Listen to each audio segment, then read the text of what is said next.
지금 우리 사회에는 연금을 받지 못해서 어쩔 수 없이 만 65세가 넘는 그런 나이로 밖에 나가가지고 날이 추울 때도 혹은 날이 굉장히 더울 때도 일을 하는 노인들이 현재 기준으로 85만 명이 있다고 생각해도 무방하고요. 국민연금 재정이 무조건 고갈된다라는 생각보다는 약간의 개혁이 있으면 결국은 재정이 고갈되지 않고 영구화될 수 있기 때문에 이런 것들이 취업 계층들로 하여금 얼마나 좋아질지에 대해서 꿈을 꾸게 만든다면 사회 전체가 바뀔 수가 있거든요.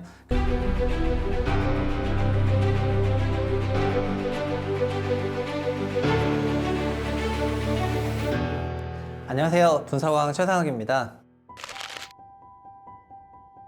최근 길거리에는 추운 날씨에도 폐지를 줍거나 빈병을 수거하는 그런 노인들이 있다는 거를 심심치 않게 발견하셨을 겁니다. 2000년대부터 이렇게 등장하기 시작한 소위 폐지 줍는 노인은 현재 우리나라의 노인 빈곤율 40%를 가장 극명하게 드러내는 그런 모습이라고 할 수가 있는데요. 많은 나라에서 노인 빈곤율은 20% 미만이거나 프랑스 같은 나라는 3%도 되지 않는데 우리나라는 평균적으로 65세 이상 노인 빈곤율이 40%를 넘어가고 그리고 75세가 넘어가는 그런 연령대에서는 노인 빈곤율이 56%이기 때문에 정말 엄청난 숫자의 노인분들이 다 빈곤한 삶을 살고 계시거든요. 그래서 사실은 우리가 출산율도 문제 중에 하나지만 노인 빈곤율도 상당한 문제로 생각할 수밖에 없고 그리고 우리나라의 높은 노인 빈곤율은 결국 노인의 압도적인 그런 또 자살률하고도 연결되는 거기 때문에 이 문제는 우리 사회의 굉장히 병폐와 같은 부분이어서 왜 이런 것들이 생겼는지 그리고 다른 해결할 방법들은 없는지에 대해서 오늘 분석원에서 다뤄보도록 하겠습니다. 노인 빈곤 얘기를 할 때 일단 국민연금 얘기를 안 할 수가 없는데요. 국민을 위한 국민연금은 없다라는 다소 도발적인 책이 올해 나왔습니다. 저자는 세 분이신데 이분이 최근에 여러 인터뷰도 하시고 그리고 3프로TV나 언더스탠딩에도 나가서 출연을 하시고 여러 생각을 밝혔기 때문에 이 책을 한번 읽어보셨으면 좋을 것 같은데요. 다만 이 책에서는 어떻게 보면 노인연금과 노인 빈곤을 또 설명하는 부분이 나오는데 그 기원이 국민연금에서부터 좀 시작을 하거든요. 그래서 그 얘기를 조금 말씀드리려고 합니다. 국민연금은 1988년에 만들어졌는데요. 88년도에 만들어졌을 때 국민연금에 기여하지 않은 그런 계층에게는 연금을 주지 말자는 그런 결정을 당시에 하게 됩니다.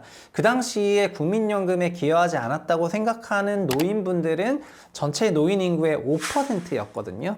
그렇기 때문에 95%는 국민연금 받아갈 수 있다고 생각하고 5%는 빠지게 되면서 이게 대수냐라고 생각을 했었던 것 같습니다. 그리고 80년대랑 90년대는 한국이 굉장히 삼저다 그래서 고도성장했던 그런 기간이었기 때문에 90년대는 샴페인을 터트리는 아시아의 4마리 용 이런 나라로 비유되면서 엄청난 그런 성장을 했고요. 당시 관행은 어떤 게 있었냐면은 노인들은 기본적으로 자녀가 노인들을 봉양하는 분위기가 있었기 때문에 그런 매몰찬 결정을 했었던 것 같습니다. 근데 1997년 IMF가 찾아오게 되면서 그때 이후로는 우리 사회 전체적으로 정말 너무 많이 바뀌게 됐는데요. 기본적으로 취업에 있어서도 정규직과 비정규직이라는 그런 두 가지 그룹이 나오기 시작을 했고요. 그리고 전문직과 일반직이 나오기 시작을 했고 전문 직종에 대한 그런 선호가 압도적으로 높아졌습니다. IMF는 일반 직장인들을 대거 정리해고하는 그런 과정 그리고 미국식 고용 유연화를 급격히 받아들이는 그런 과정이었기 때문에 사후정이란 말이 흔하게 됐고요. 그럼 사후정이 없는 정년 없는 직업은 결국 사자가 들어가는 직업이었기 때문에 이런 전문 직종을 육성하거나 그런 학교를 보낼 수 있는 그런 학원들이 발전하기 시작을 했고 이런 것들이 현재 대치동 학원가의 그 기원이 되기도 했습니다. IMF는 그때 정말 많은 걸 바꿨고요. 그리고 근본적으로 실업률이 높아졌고 자녀들이 부모를 봉양하는 것에서 지금은 캥거루 자녀라고 소위 역봉양을 하고 있는데 자녀의 부모 봉양도 어려워지게 됐습니다. 그러다 보니까 88년에 국민연금 처음 만들 때 그 놓쳤던 그 5%의 노인들이 2000년대 초반부터는 결국 자녀들도 실업자거나 취업을 못하고 부양하지 못하고 여러 가지 가슴 아픈 사연들을 대거 얘기하게 되면서 2000년부터 우리 사회의 길거리에는 빈병과 폐지를 수고하는 그런 노인들이 나오기 시작을 하게 된 거고요. 현재 이런 것들이 지금에도 이어지고 있는 그런 상황이 되겠습니다. 참고로 65세 이상 노인 인구는 800만 명이 넘어가는데요. 그 중에 85만 명이 연금 수령액이 빵원이거든요. 그러니까 연금을 아예 받지 못하고 있는 분이십니다. 그리고 770만 명 정도 되는 그런 노인 중에서도 20%에 해당하는 약 150만 명 되는 분들은 연금 수령액이 25만 원 미만이에요. 그래서 25만 원 이하에 수령하시는 분들이 합산 200 몇십만 명 되기 때문에 전체 노인 인구의 40%의 그 빈곤율은 여기서 나오게 되는 거고요. 그래서 이런 연금을 다루는 기관들에서는 이런 연금을 받지 못하시는 분들이 전부 사망했을 때 우리나라 노인 빈곤율이 개선될 수도 있다는 이런 섬뜩한, 어떻게 보면 되게 가슴 아픈 전망을 하고 있는데, 그거는 또 사실이 아닐 수가 있는 게, 여전히 우리나라 국민연금의 그 소득 대체율이 굉장히 낮고, 지금 25만 원 이하 받으시는 분들이 20%지만 50만 원 이하로 받으시는 분들까지 합치면 거의 절반 정도 되기 때문에 노인분들 중에서는 이 소득이 너무나 부족하신 분들이 많고, 근본적으로 노인 빈곤율이 해결이 되기는 조금 어려울 것 같습니다. 그러다 보니까 2010년대 박근혜 정부에서는 노인 인구들이 너무나 적은 소득이다 보니까 이들에게 그 노인 수당을 만들게 되는데요. 결국은 연금에서 그 커버하지 못했던 초반에 그 5% 작은 숫자가 나중에 점점 나비 효과처럼 가질치기 시작해서 지금은 우리 정부 재정에서 1년에 9% 정도를 노인 수당과 그리고 공무원 연금이라든가 다른 연금 재원 보조로 사용을 하고 있을 정도로 큰 부담을 차지하게 됐습니다. 그러다 보니까 국민연금에 대한 개혁이 여러 가지 방향이 있는데, 근본적으로 국민연금은 소득 대체율이 현재 너무 낮다는 것이 가장 큰 문제 중에 하나이고, 두 번째는 세대 간 형평성이 너무 떨어진다는 거거든요. 연금이 처음 나왔던 88년도부터 그때 사회생활을 시작한 60년대 초반 연령대가 그때부터 납부하기 시작해서 이분들이 은퇴를 했을 때는 100만 원이 넘는 그런 연금을 받으면서 이제 살 수가 있는데, 88년일 때 이미 사회생활 좀 한참 하셔가지고 연금 납부 기간이 적거나 아니면 연금 납부로부터 완전히 동떨어져 있어가지고 가입을 아예 안 한 이런 경우들 같은 경우에는 연금을 잘 못 받다 보니까, 이제 연금은 기본적으로 세대 간에, 그리고 지금은 출산율이 너무 낮고 노인 비중은 높아지는 그런 초고령 사회로 가는 과정에서 젊은 사람들이 매년 소득에서 연금으로 납부해야 되는 돈들이 지금은 9%지만 나중에 30%까지 올라가게 되는 이런 것들이 결국 젊은 친구들이 연금에 대한 근본적인 불신을 갖게 되는 그런 원인 중에 하나로 작동을 하고 있는 거잖아요. 그래서 어떻게 보면은 지금 전체 85만 명 정도 된 연금 수령액 영원인분, 그리고 근로자 가구 18세부터 59세 정도 되는 그런 분들 중에서도 전체 3천만 명이 이제 연금 등에 가입할 수가 있는데, 그 중에 무려 600만 명이 여전히 연금의 사각지대에 있습니다. 연금을 가입을 안 하고 계세요. 그러다 보니까 결국 이들도 나이를 먹게 되면은 결국 연금이 없는 고령자가 될 거여서, 현재 연금을 받지 못하시는 분뿐만 아니라 앞으로도 계속해서 연금을 받지 못하는 분들이 계속해서 올라온다는 측면에서 결국 이런 노인들을 위한 사회복지 기금들은 재정 부담으로, 재정 비용 지출로 이어질 거가 되는 거고요. 근본적으로 사실 이런 폐지 줍는 노인들은 다른 나라에서 쉽게 찾기가 어려운데 한국에는 흔하게 거리에서 보이기 때문에, 우리나라를 찾은 외국에서 봤을 때는 한국이 그렇게 잘 사는 나라인데 어떻게 저렇게 노인들이 반자발적으로 근로를 하냐, 이런 질문들을 외국 지인들이 종종 하곤 합니다. 근데 그게 우리나라가 노인복지를 두텁게 하지 못한 부분에서 만들어진 것도 있고요. 결국 이거는 어떻게 보면 또 젊은 세대들로 하여금 내가 사회생활 하는 과정에서 충분한 어떤 자산 형성을 하지 않으면은 나중에 노인 생활이 굉장히 힘들어질 수도 있겠다라는 거를 거의 그대로 투영해서 보여주는 그런 모습으로도 작용할 수가 있기 때문에 굉장히 팍팍하고 돈을 밝히는 그런 사회 기조를 형성하는데도 영향을 주고 있다고 생각을 해서, 이런 것들을 정말 처음부터 바꿨으면 어땠을까라는 생각들을 하고 있었는데, 국민을 위한 국민연금은 없다라는 그 책에서 정말 이 부분을 너무나 잘 얘기를 했고, 그리고 다른 많은 연금과 관련한 솔루션도 언급을 했다는 점에서 분석왕이긴 하지만 또 책 얘기를 할 수밖에 없는데, 이 책도 정말 꼭 한번 읽어보셨으면 좋겠는 그런 내용입니다. 결국 정리하면은 한국의 노인 빈곤율은 연금 수령이 너무 작은 노인 비중이 거의 40% 정도 되기 때문이고요. 그리고 18에서 59세 중에서도 약 20%가 넘어가는 600만 명이 여전히 연금이 아예 없기 때문에 노후 대비가 거의 되지 않고 있거든요. 그래서 이들이 올라왔을 때 미래에도 노령 빈곤율이 계속해서 유지될 수밖에 없다는 것을 예고하고 있는 거고요. 그리고 추가적으로 우리나라 가계자산 그 어떤 통계를 보더라도 순자산 기준으로 1억 원 이하이신 분들이 거의 30%가 넘어가고, 그 다음에 순자산 3억 이하이신 분들은 전체 가구의 3분의 2가 되기 때문에, 순자산이 그래도 어느 정도 있다면 노후 대비가 되지만은 그게 전혀 안 되는 가구들도 상당히 높은 비중을 차지하고 있다는 점에서 우리 사회나 여러 미디어가 계속해서 부자라던가 사람들이라든가 아니면 잘 사는 사람들만 계속해서 보여주고 있지만 현재 40% 넘는 그런 노인 빈곤과 OECD 대비해서 2배가 넘어가는 그런 노인 자산율과 같은 그런 아픈 통계를 잘 보여주지 못하고 있고, 이런 것들이 실제 우리 사회에서 어떤 영향을 미치고 있는지에서 제대로 된 그런 분석을 못하고 있다는 부분에서 굉장히 아쉬움을 가질 수밖에 없는 것 같습니다. 그동안 분석왕에서는 국민연금이라든가 퇴직연금을 다루는 그런 영상을 많이 올렸었는데요. 저도 연금 제도를 공부하면서 제 개인의 퇴직연금을 좀 바꿨거든요. 과거에는 퇴직연금을 DB형으로 운영을 한참 했었었는데 지금은 퇴직연금을 다 DC형으로 바꾸고 그 다음에 IRP라든가 다른 세액 공제를 받을 수 있는 한도만큼 채우려고 노력들을 많이 하고 있습니다. 그리고 종전에는 연금이라고 생각하기보다는 퇴직금이라고 생각해서 퇴직금을 날리는 게 많은 영화의 그 코미디 소재로도 활용이 되잖아요. 근데 그런 퇴직금을 날릴 수는 없다고 생각해서 저 역시도 예금형인 그런 형태로 많이 운용을 했었는데, 미국의 401k라든가 이런 퇴직금을 주식 투자나 펀드로 활용하는 이런 형태가 장기간 누적됐을 때 정말 압도적인 수익률을 나오고, 미국의 401k 같은 경우에는 연금 백만장자라는 말이 있을 정도로 수십 년간 운영을 너무 잘했기 때문에 직장인들이 정말 401k만 가입하고 투자에 대해서 그렇게 신경 쓰지 않고 그냥 자기 하고 싶은 레저나 가족을 챙기는 이런 것만 하더라도 결국 은퇴 이후의 삶이 문제 없게 만드는 그 근간이 있다는 거를 경험하고 나서부터는 저 역시도 스스로 퇴직연금 제도를 DC형으로 바꾸고 위험자산 비중을 70%로 옮기고, 위험자산이라 하더라도 개별 기업 하나에 다 투자하는 게 아니라 결국 ETF나 펀드를 통해 가지고 분산 간접 투자되기 때문에 지금 이 영상을 보시는 분이 본인 퇴직연금이 정말 DB인지 DC인지 구분하시고, DB인데 DB가 전부 예금만 되어 있다면은 한번 포트폴리오를 재편해 보시는 것도 굉장히 좋지 않을까 이렇게 생각을 합니다. 근데 이런 연금 얘기를 할 때 노인 빈곤에서 사각지대를 연금이 조금 커버해 줬다면 어땠을까 하는 아쉬움이 있을 수밖에 없었는데요. 연금에 있어서 가장 어떤 시장에 우려를 주는, 나도 노인이 되면은 빈곤해질 거라는 그런 우려를 만드는 연금 고갈론에 대해서 한번 짚어보겠습니다.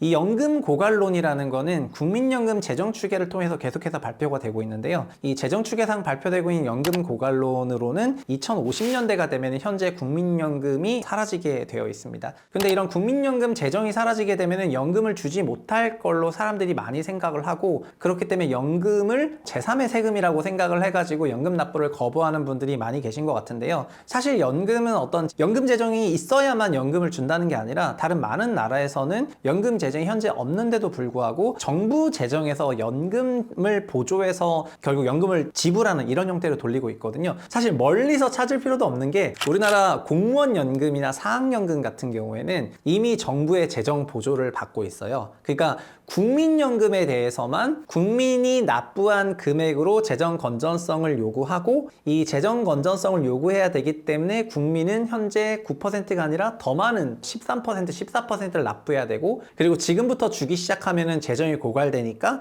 지급 시점을 더 뒤로 미루고, 이런 형태의 얘기만을 하면서 국민연금에 대해서는 재정 건전성을 강요하고 있는데요. 이미 공무원연금이나 사학연금 같은 경우에는 재정이 다 고갈됐거나 한데 정부 재정을 통해서 재정 기부를 하고 있고요.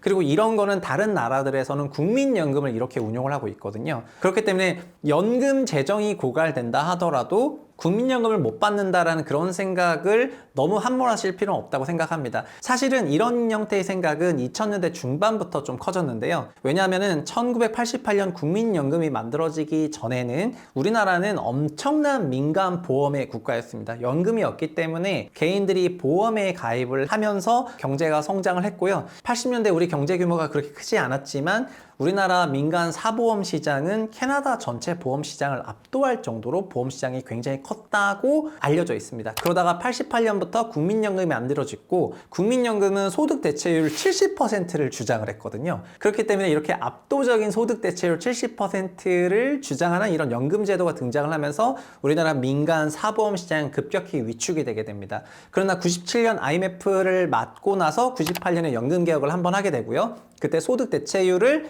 60%로 낮추게 되고요. 그리고 2007년에 제2차 연금 개혁을 노무현 정부 때 하게 되는데, 그때는 소득 대체율을 40%로 낮추게 되거든요. 그래서 연금의 소득 대체가 시작할 땐 70이었지만 40으로 낮아졌기 때문에 이 빈틈을 누가 노리고 들어왔냐면은 민간 사보험들이 노리고 들어왔고요. 이 민간 사보험들이 했던 주된 로직 중에 하나가 뭐였냐면은 국민연금 결국 고갈된다. 그렇기 때문에 다른 보험으로 너의 노후를 대비해야 된다. 국민연금 고갈된다. 노후 보장할 수 없다. 그러니까 너는 재테크 열심히 해야 된다. 이런 걸 통해 가지고 투자 시장을 키우거나 아니면 민간 사보험 시장을 키우는데 이 논리를 많이 활용을 했습니다. 그래서 연금제도에 대한 어떤 제대로 된 공감대나 아니면 사회 전체적인 그런 어젠다가 2007년 이후부터 있었던 것이 아니라 그냥 언제부턴가 국민연금은 결국은 고갈될 거기 때문에 나는 국민연금을 통해서 노후를 보장받기는 어렵고 결국 다른 무언가를 해야 되는 그런 일로 종용받는 그런 사회를 지금 거의 한 17년, 18년째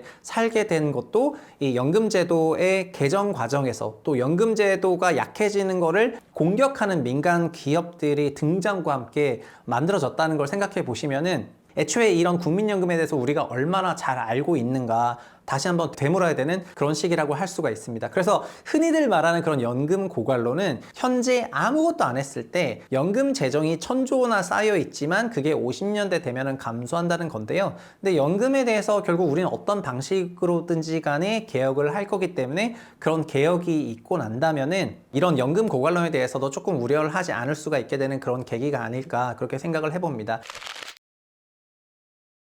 앞서서 그 국민을 위한 국민연금 없다라는 책에서 이런 연금 개혁론의 방법론을 아주 자세히 묘사하고 있는데요. 저도 공감한 게 있고 종전 분석왕 영상에서도 언급한 게 있어서 조금 말씀드리면은 이 책에서는 312호라는 그런 연금 개혁론을 주장하고 있습니다. 숫자 3, 1, 2로 이렇게 발표를 하고 있고요. 숫자 3은 첫 번째는 연금을 납부해야 되는 거를 현재 9%를 우리가 납부하고 있고 4.5%는 개인이 4.5%는 회사가 이제 내고 있는데요.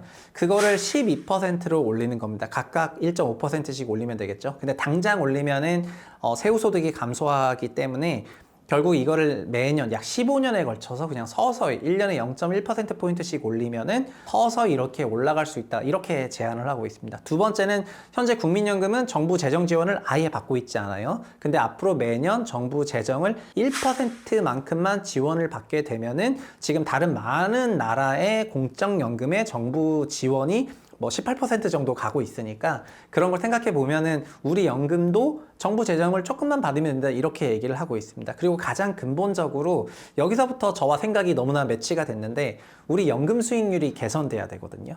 여기서 이 책에서 3, 1, 1호에서 그 1호는 뒤에 1.5%를 말하는 건데요. 현재 연금 수익률 4%를 5.5% 이상으로 만들면 된다 이렇게 제안을 하고 있습니다. 근데 그걸 어떻게 만드냐면은 현재는 위험자산이 60%, 안전자산이 40%로 되어 있는 그 자산 배분을 결국 약간만 바꾸면 되거든요. 그리고 국내 중심의 자산 배분에서 해외 중심의 자산 배분으로 그냥 바꾸면 되는 겁니다. 이거는 포트폴리오 이론으로 만들어지는 주장이기 때문에 현재 국내의 낮은 기대 수익률의 자산에서 해외의 높은 기대 수익률의 자산으로 분산 재배치만 하더라도 정말 큰 무리 없이 달성할 수 있는 수치가 1.5%라는 거고요. 저는 자산운용 업계에 있었기 때문에 그리고 좀 더 공격적으로 아니면 좀 더 적극적으로 자산 배분 전략을 한 그런 캐나다라든가 다른 나라들의 사례를 통해 가지고 2% 혹은 2.5%의 연금 수익률 개선도 하자면 할 수 있다 이렇게 생각을 하거든요. 근데 이 세 가지를 하게 되면은 어떻게 되냐면은 결국 우리나라 연금은 고갈되지가 않아요. 그러니까 지금 연금이 50년대 무조건 다 고갈된다 이렇게 생각을 하시는데 이 312호를 하게 됐을 때는 고갈되지 않는다는 거죠. 근데 312호가 아니라 3120이 되면 그러니까 2%의 수익률이 되면은 고갈되지 않는 정도가 아니라 연금 재정이 계속해서 올라가게 되거든요. 이 계속해서 올라가는 연금 재정을 가지고 결국은 이거는 출산과 관련한 보조 재원으로도 활용할 수가 있게 됩니다. 프랑스의 출산율이 2.0명을 회복했던 그 근간에는 뭐가 있냐면은 프랑스는 소득의 28%를 연금으로 내고 있는데요. 그 연금의 소득 대체율이 60% 정도가 되고 있기 때문에 결국은 회사를 다니면서 연금 내고 은퇴를 하면은 소득 대체 60%에 육박하는 금액이 나오니까 개인이 큰 무리를 하지 않더라도 살아가는데 별 문제가 없거든요. 근데 출산을 하는 분들에게는 국가가 연금을 대납을 해줘요. 그렇기 때문에 출산을 정말 한 3명 정도 낳게 되면은 그분은 그때부터는 일을 할 필요가 없는 게 3명 정도 나왔을 때는 직장인이 평생 연금 납입한 수준의 연금을 계속해서 납부해 주면서 그거로 소득 대체를 받으면서 살 수 있게 만들어주기 때문인 거죠. 그래서 사실은 우리나라는 많은 여러 가지 출산 대책이 신생아 특례론 만들면서 아이 낳으면 집 사게 해줄게 이러면서 부동산 대책을 신생아 출산 대책으로 쓰고 있지만 많은 나라에서 출산과 관련한 대책은 결국 연금, 그 사람의 생애소득 전체를 보조해주는 형태로 돌리고 있거든요. 한국도 연금 재정이 지금은 고갈된다고 생각하니까 이런 생각을 하지 못하고 있는 건데, 연금 재정이 고갈되지 않고 유지되고 혹은 좋은 수익률로 좀 더 증가하게 된다면은 그때부터는 정말 막대한 그런 출산 관련 지원금이 나오게 되는 겁니다. 이게 불가능한 게 아닌 게, 현재 한국은 6% 정도 연금 재원으로 쓰고 있는데 입금은 9% 되고 있기 때문에 재정이 플러스 상태인 거거든요. 그래서 1,000조 원이나 남아있고, 이 1,000조 원을 보는 다른 많은 나라의 연금 전문가들은 우리나라를 되게 어이없어 합니다. 1,000조씩이나 모아놓고 지금부터 열심히 연금 굴리면 되는데 왜 너넨 연금 고갈 걱정을 하냐, 이런 생각들을 하거든요. 근데 한국이 연금에 대해서 그렇게 적극적으로 해결할 생각도 없고 등등 했던 거는 사실 연금 개혁을 두고 바라보는 정부와 연금 이해관계자들의 그런 의지가 약했다라고 밖에 할 수가 없고요. 그리고 연금을 개혁하자는 그런 정부의 의지는 왜 약한가? 그리고 이해관계자들의 의지는 왜 약한지에 대해서 이것도 자세하게 말씀드리겠습니다. 첫 번째는 연금 개혁을 논의하는 사람들은 공무원이거나 교수입니다. 공무원은 공무원연금을, 교수는 사학연금을 받고 있어요. 그래서 우리나라 연금을 개혁하겠다고 하는 사람들은 소득 보장파와 재정 균형파가 있다는 그런 설명을 하고 있는데요. 재정 균형파는 연금 재정이 없어지면 안 되기 때문에 연금을 나중에 줘야 되고 더 많이 걷어야 된다. 이게 그럼 다수예요. 그리고 소득 보장파는 우리나라 국민연금은 연금 소득이 소득 대체율 25%밖에 안 되기 때문에 목표는 40%인데 여전히 너무 부족해서 이걸 더 끌어올려야 된다고 생각하고 두 파가 얘기를 합니다. 그러나 두 파 역시 결국은 교수거나 공무원이거든요. 그러다 보니까 공무원연금과 사학연금을 받으시는 분들이어서 국민연금을 받으시는 분들이 없어요. 그래서 공무원연금과 사학연금에 대한 개혁은 정말 쉽게 돼요. 자기네가 자기네 거를 개혁하는 건데 자기 유리하게 개혁을 할 수가 있기 때문에 이 재정 건전파를 주장하시는 분들조차도 공무원연금이나 사학연금을 받고, 공무원연금이나 사학연금은 재정 지원 보조를 받고 있거든요. 그래서 왜 국민연금만, 저 같은 사람은 국민연금을 받는데 국민연금을 받는 사람 수가 훨씬 많은데 이런 부분에 대해서는 왜 이런 적극적인 재정이라든가 다른 형태의 개혁이 없는지에 대해서는 결국 이해관계자가 그런 개혁회의에 참여해야 되는데 이런 것들이 저조한 것이 큰 진전이 없는 그런 이유가 하나 되겠습니다. 두 번째는 기업 거버넌스와 관련된 건데요. 사실 우리나라 정부는 어떻게 보면은 1988년에 국민연금이 만들어진 이후부터 국민연금을 국내 주식시장에 투자를 하게 되면서 국내 주요 기업들의 주요 주주로서 작동을 하게 됐고요. 그래서 연금은 국내 기업들에 있어서 어떻게 보면은 어느 정도의 그 위력을 행사할 수 있는 그런 포지션을 잡고 있었습니다. 그런데 모든 정부들마다 보면은 주로 공기업이죠. 공기업에 대해서 최고 경영자를 바꾸거나 하는 등등의 과정에서 정부가 상당 부분 개입을 해왔고, 그리고 혹은 국민연금을 활용해서 재벌들의 경영권을 승계하는 과정에서 보조를 해주는 형태로 연금을 활용하면서 기업 길들이기를 해왔었는데요. 우리나라 국민들에게 가장 와닿았던 거는 2015년에 있었던 삼성물산과 제일모직의 합병 과정에서 국민연금이 삼성물산의 밸류에이션이 적게 평가되고 제일모직의 밸류에이션이 높게 평가되면서 합병과 관련한 결국 주총자에서 붙었을 때 연금이 삼성물산의 편을 들어주면서 결국 이 합병이 성사가 되게 되고, 이것이 결국 2022년에 대법원에서 유죄 판결을 받게 되면서 당시 보건복지부 장관과 연금기금운용본부장이 이제 수감되게 되는 이런 사태로 연결이 된 거거든요. 그러다 보니까 이런 연금을 통해 가지고 기업과 재벌들의 그 승계를 도와주는데 적극적으로 썼다는 거에 대해서 사람들이 분노를 했고요. 그리고 가장 최근에도 KT 같은 그런 공기업을 이사진이 대표이사를 선임을 했었는데 그 선임된 대표이사에 대해서 국민연금에서 이제 반기를 들게 되면서 결국은 대표이사가 교체되는 해프닝이 작년 하반기에 내내 있었습니다. 대표이사 공백 기간에 4개월을 넘었었거든요. 결국은 친정부 인사가 내려오는 걸로 마감됐다고 언론들이 대서특필을 했는데, 연금을 결국에는 기업들을 길들이는 대로 활용을 하거나 하는 이 정부가 결국 국민연금을 마음대로 쥐고 흔들 수가 있으니까 국민연금을 개혁하는 데 있어서 수익률 개혁을 하려면은 결국은 우리나라 기업에 많이 투자하거나 이런 게 아니라 정말 냉정하게 객관적으로 높은 수익률을 투자해야 되거든요. 과거에도 캐나다 연금이 어떤 식으로 개혁을 했냐면은 캐나다 연기금 수익률이 너무 작고 노령화 사회가 되면서 연금이 없어질 것 같으니까 캐나다 정부가 나서서 우리가 캐나다 자산에 투자하는 것이 아니라 미국 등을 포함한 선진국 시장에 적극적으로 투자해서 연금 수익률을 높여야 우리 연금이 생존할 수 있다고 국민들을 설득하고 그러면서 자산을 해외 투자 비중을 늘리면서 연금을 살렸었거든요. 우리나라는 정부가 연금을 십수년째 국내 기업들을 소위 핸들링하는데 많이 활용을 했고 이거에 길들여졌기 때문에 지금 정부 스스로 국민연금에 대한 그런 통제권을 내려놓아라. 국민연금이 국내 주식시장에 투자하는 게 아니라 뭐 소위 소방수가 돼서 좋지도 않은 그런 시장을 바치는 그런 존재가 아니라 국민연금 그 자체는 순수하게 국민의 연금을 위해서 수익성을 추구하고 건전성을 추구하는 이런 과정을 거쳐야 되는데 이런 개혁들에 정부가 적극적이지 않은 거죠. 결국 연금 개혁을 해야 되는 건 정부와 연금 개혁 전문위원들인데 정부는 연금을 지난 십수년간 굴리면서 봤던 재미가 있고 연금 개혁을 해야 되는 참가하는 전문의분들은 어차피 사학연금이나 공무원연금을 받으시기 때문에 국민연금과는 상관이 없거든요. 그러다 보니까 이런 국민연금이 개혁되지 못하고 2007년 이후부터 지금까지 연금 개혁에 대한 논의는 많기는 많았지만 결국 개혁이 없게 되면 어떻게 되냐면은 이 재정이라도 없어지면 안 되니까 재정을 유지해야 된다는 쪽으로 가게 되는 거고요. 재정균형파가 힘을 얻게 되면서 연금 납부는 12% 늘려라. 그리고 연금 개시 시점은 65세가 아니라 소위 70세나 더 뒤로 늘려라. 연금액도 더 낮춰라. 이런 주장들을 하고 있는 거죠. 이거를 우리 국민들이 어떤 식으로 바라봐야 되는지에 대해서 지금 이 영상을 여기까지 보셨다면 이제 어느 정도 개념이 잡히셨을 건데 이런 거에 대해서 정말 충분한 논의가 없이 그냥 이렇게 막 결정되고 있다는 거에 대해서 저는 분노를 금할 길이 없습니다.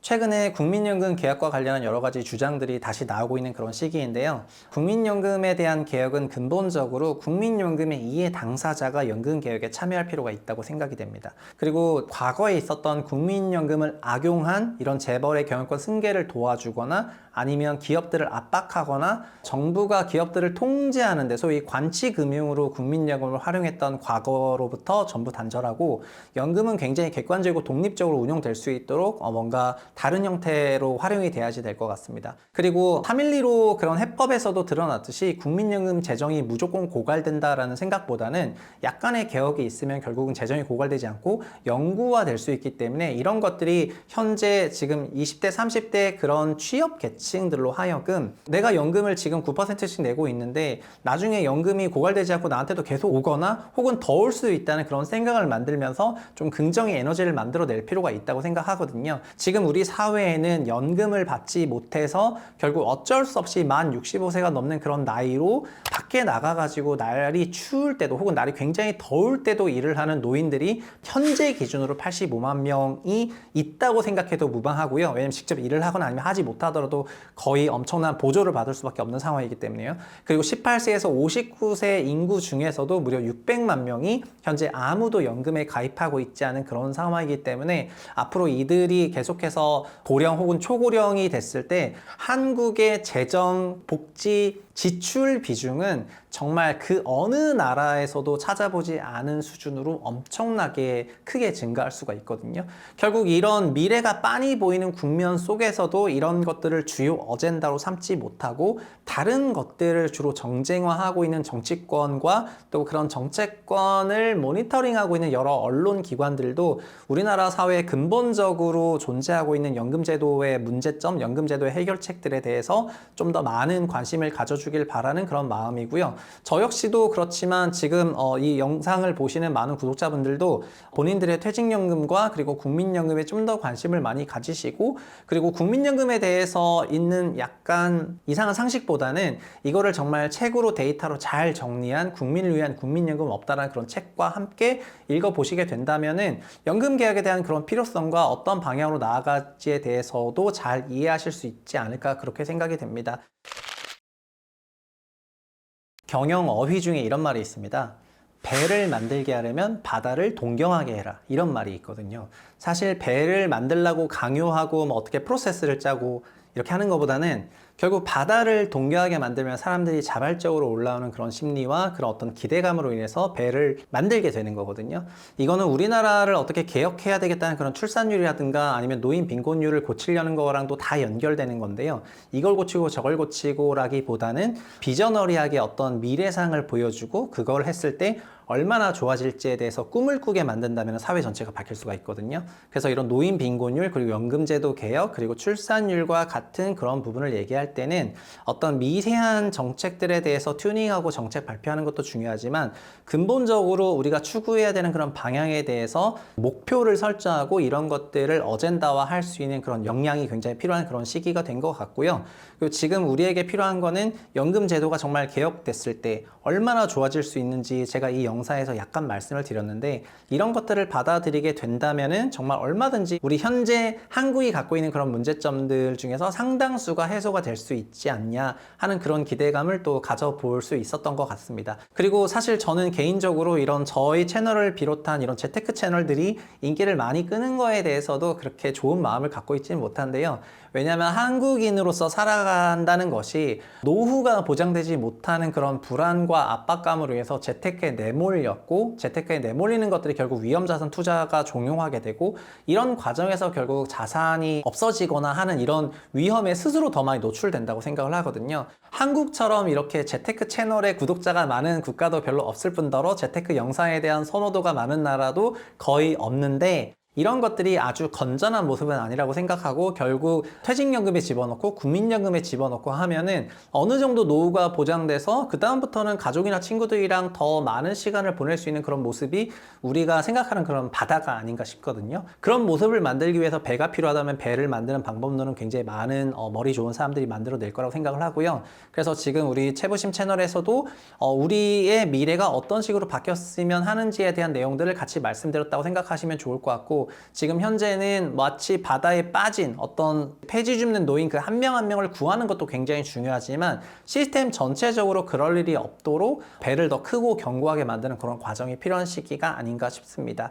이것도 몇 년 안 남은 게 여기서부터 좀 더 늦어지기 시작하면은 결국에는 이것조차도 비가역적인 반응으로서 회복하지 못하는 그런 타격을 우리가 입을 수가 있기 때문에 이런 경각에 있다 이런 말씀을 드리고 싶고요. 오늘은 좀 길게 말씀드렸는데요. 내용이 많다 보니까 어쩔 수 없이 좀 길어진 부분이 있는데 이거를 좀 책과 함께 읽으시면 좋을 것 같고 저도 네프콘이라든가 아니면 다른 영상화 작업을 추가적으로 계속해서 진행을 하면서 이런 내용을 전달해 드리겠습니다. 그리고 사실 연금 말고도 고칠 건 정말 많다고 생각하는데요. 그런 거에 대한 어떤 여러 가지 노력들을 폄훼할 필요는 없다고 생각하고 이걸 고쳐야 된다고 말씀하시는 분들에 대해서는 정말 많은 서포트를 해야 된다 생각하거든요. 사실 채부심은 국민을 위한 국민연금을 없다 이런 책과 아무런 관련이 없습니다. 그렇지만 이런 책이 국민들에게 더 많이 읽혀야 우리가 더 좋은 방향으로 바뀔 수 있다고 생각하기 때문에 이제 이런 책을 소개해 드린 거고요. 이 영상을 통해서 책이 정말 많이 팔렸으면 좋겠고 저도 지금 영상 찍고 나서 제 지인들에게 선물하기 위해서 서점에 가서 이 책을 더 사는 것으로 영상을 마무리 짓도록 하겠습니다. 들어주셔서 감사하고 다음 시간에도 좋은 내용으로 찾아뵙겠습니다. 감사합니다.